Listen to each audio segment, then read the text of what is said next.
So if you weren't already aware, there's this company called Yolopark, and they've been making waves by having these sort of half-assembled model kits available that are highly detailed and are ready for you to just plug together. Amongst a slew of other sizes and scales, they've started coming out with the AMK Pro series, which has gained a lot of steam recently. Mainly because they're highly articulated, meticulously painted, and intricately detailed action figures that come from all across Transformers media. Welcome one and all to the display case. I'm Nate, and today we're looking at Yolopark AMK Pro, Scourge, and Optimus Prime from Transformers Rise of the Beasts. Starting with the boxes, each one is just about as detailed as the figures themselves. There is a lot to unpack here. From the left, we have the Transformers logo from Rise of the Beasts, as well as an authentic label. On the back, we get some nice renders of both the figures, how they come together, all their many pieces, and all their accessories, as well as what you can do with them. On the front, who can miss these amazing photos of the figures themselves in all of their glory? Eyes glowing, with some nice detailing in the background of either the forest from Rise of the Beasts or the inside of Unicron. The boxes also have this really nice gloss sheen over the main parts on the front and the sides, including the photo of the figure as well as some logos all around. What's really cool is that this is also a slipcover. You can pull it off both Optimus Prime and Scourge's boxes and have this awesome looking foil underneath that has a photo of the Scourge figure and what looks to be concept art of Optimus Prime from the movie. You can tell it is concept art because he doesn't have those top panels on his traps in the movie, and his chest eave things are a little bit different. I'm not sure why they didn't just use a photo of the figure.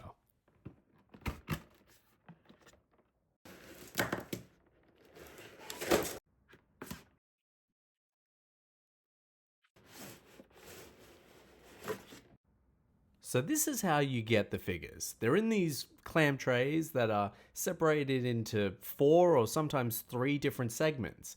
The top being armor pieces, the second being body pieces, the third being accessories usually, and the fourth being the base. Now there is a lot of pieces here, don't get me wrong, but they're all set up in a way that sort of meshes with the body piece that they correspond to from the top to the bottom. You can kind of see here on Optimus Prime's clam tray that the chest is up the top and the leg pieces are down the bottom. And they also come with these really helpful instruction booklets that really don't leave anything to the imagination. You're pretty well covered here. Even if you've never made a model kit in your life, these are super beginner friendly. Let me show you.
I hope you liked that little showcase of me building them, because I really enjoyed putting these together.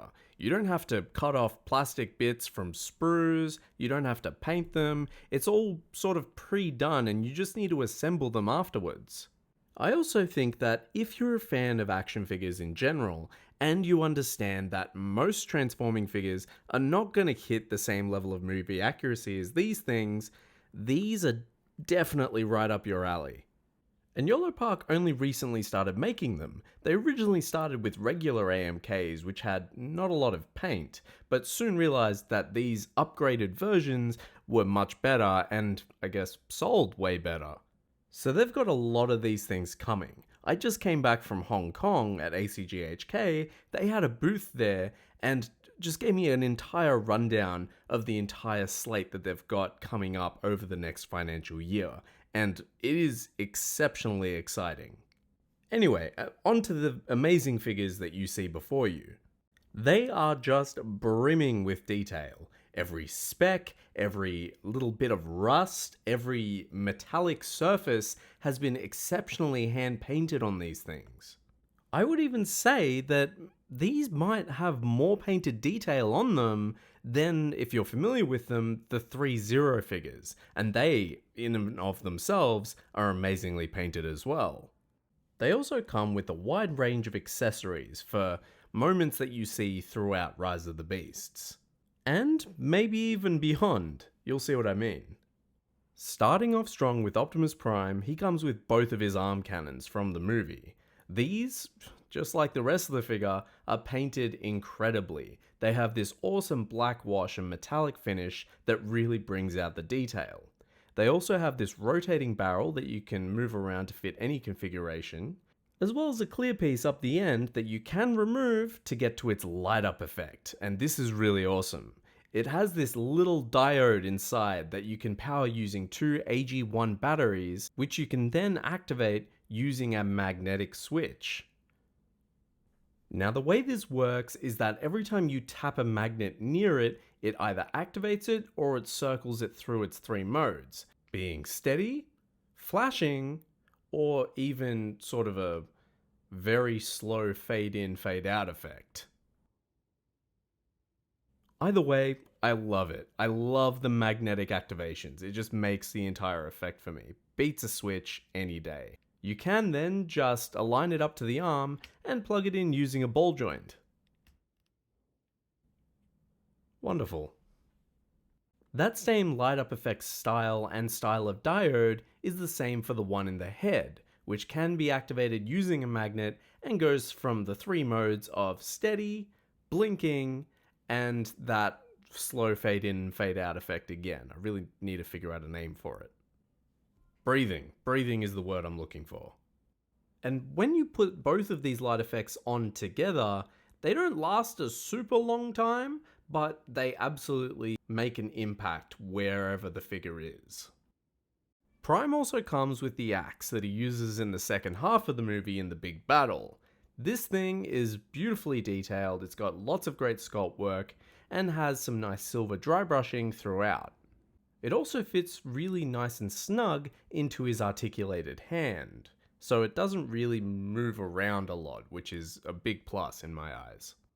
Prime also comes with the 2 wrist blades, or I guess swords? Sword axes things, that he uses in the final battle of the movie.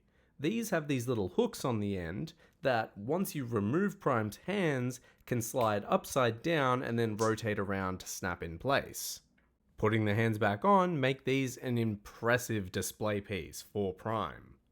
I would have also loved if they added that Energon glow effect, but I guess you can't have everything.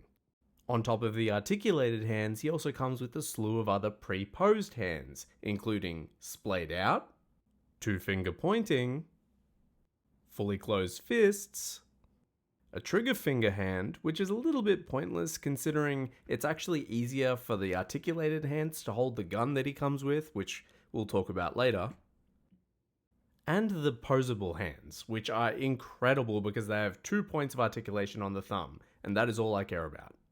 Prime also comes with his iconic Ion Blaster, which Curiously, he actually doesn't use in Rise of the Beasts, he only uses it in the Bumblebee movie, so I'm not quite sure why they included it. Like I mentioned before, he can hold them exceptionally well with his articulated hands because they have a tab hole on the inside of them. This corresponds with the tab on the side of the handle of the gun, which you can then wrap the fingers around. Last but not least, Prime comes with an extra faceplate, and well, actually, it's the removal of the faceplate, it's just his mouth.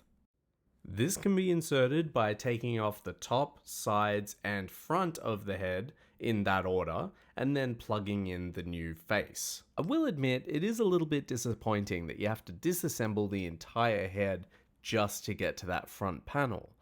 But it does look good in the end. It's painted well, it's got those light blue eyes, and the sculpted detail is amazing. Scourge, meanwhile, comes with less weapons and more, I guess, body parts. First, he comes with his big claw hand that is on like a pin that makes it able to spin, and it is fully articulated. You can attach it to Scourge by just pulling off his regular hand, it is on a peg, and then just plugging it on in there. It's as simple as that. And I think I'm going to keep it on here instead of the regular hand, it's just that good looking of a piece. Scourge also comes with the alternate mode for that claw hand, his big blaster, with the claws sort of folded backwards. And just like Prime's blaster, it has a clear piece on the end for a light up effect. This one's a little bit harder to get to. You have to unscrew 2 screws at the back of it, and then you get access to the little diode. Once you get the diode out of there, you can screw it back up after putting the batteries in, and then plug it into his arm the same way the other claw does. And just like Optimus Prime's blaster, it's operated with magnets, which is, again, incredible, I can't stress it. It has the same 3 effects with a new yellow light this time: steady, flashing, and breathing. In the same vein, the little evil brain behind those eyes can also light up. It has the same 3 functions and works the same way as the other light up effects, except it's a little bit dimmer because it's sort of sitting behind that die-cast faceplate. But even then, when you have Scourge all lit up, it really is a sight to see. I just kinda wish that they added a 3rd light up effect in his chest to mimic that glowing effect that he has at the start of the movie. And just like Prime, you can take off his faceplate, or I guess his mask. This is die-cast as opposed to plastic in the previous release, and wow, that's a face that not even a mother could love. That massive hole in the middle of the face is just distracting. But luckily we can change that. He comes with an alternate faceplate that, oh, that's even worse.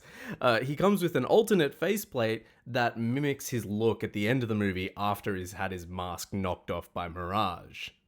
This gives him an alternate display option with all the same weathering as the rest of the body, and it even looks amazing with the light up effect on. You could have him holding his mask even, which I think would be really cool.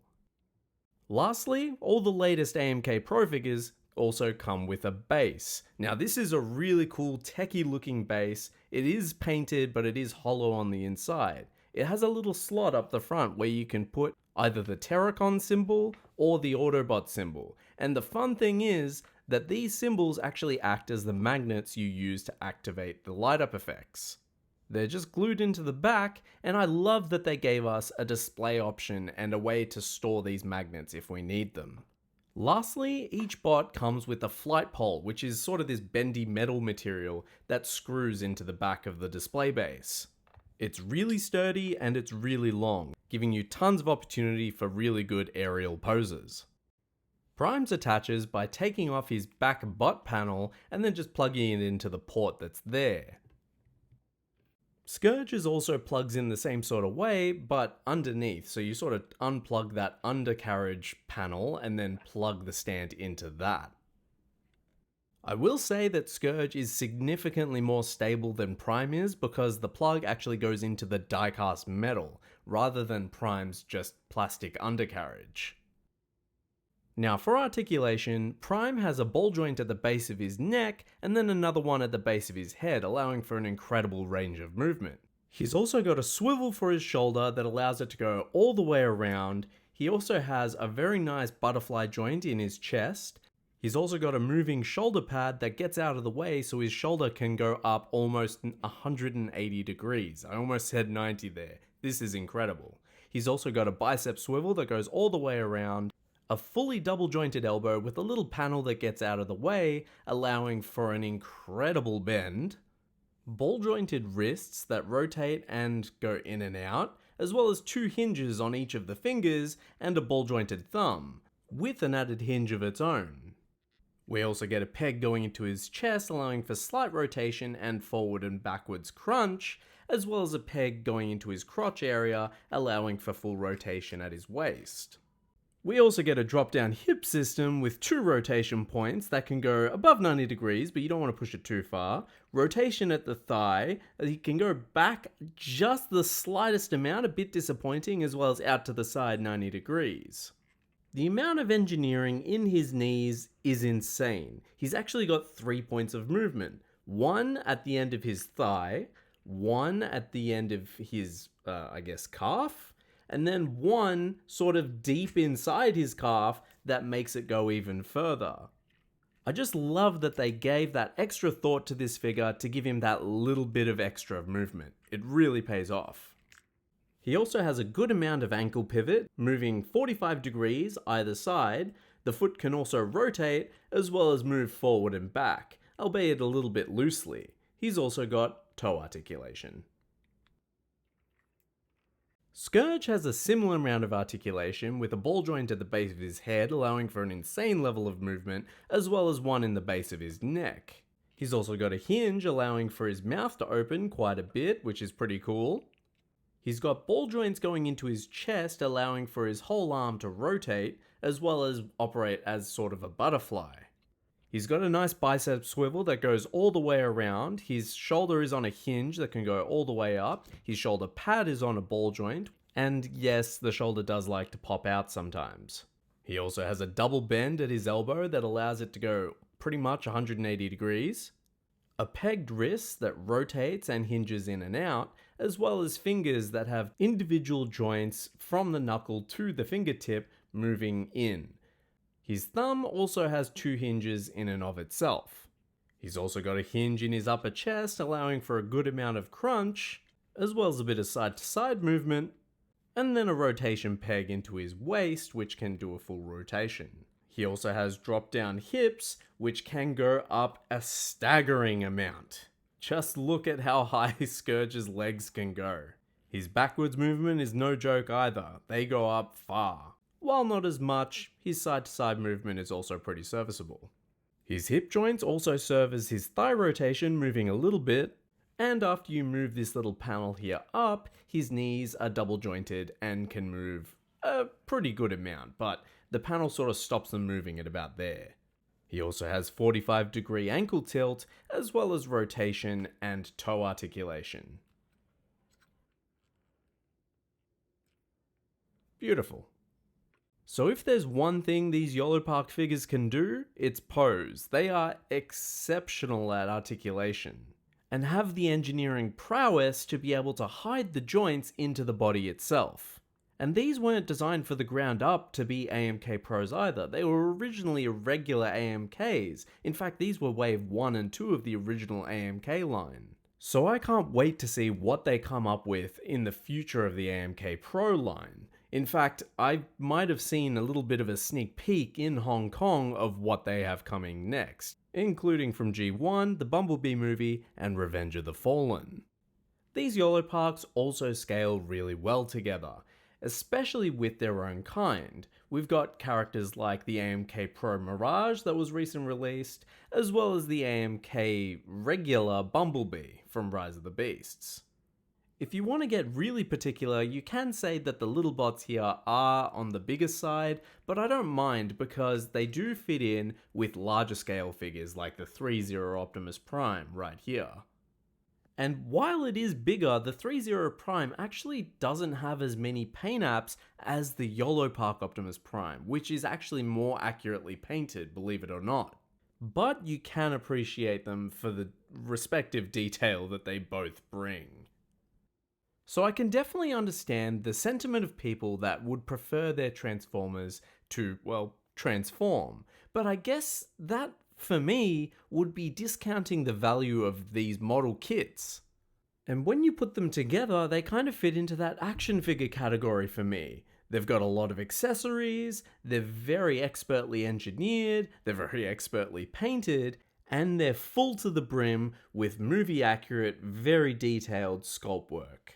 And for those points exactly, I love them for what they are. They are excellent for display. You can put them on your desk, you can put them on a shelf. They're small enough that you can put a few of them together or just have one by itself on a base. And for a figure their size, model kit or not, they are way cheaper than they have any right being. Each one has the paint apps worthy of an entire custom paint job, and that's just the start.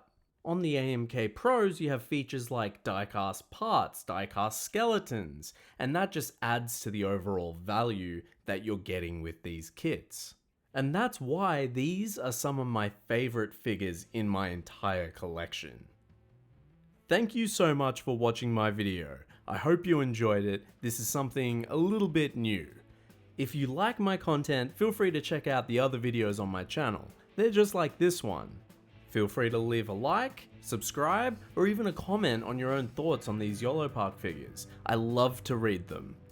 Thank you again, and we'll catch up soon.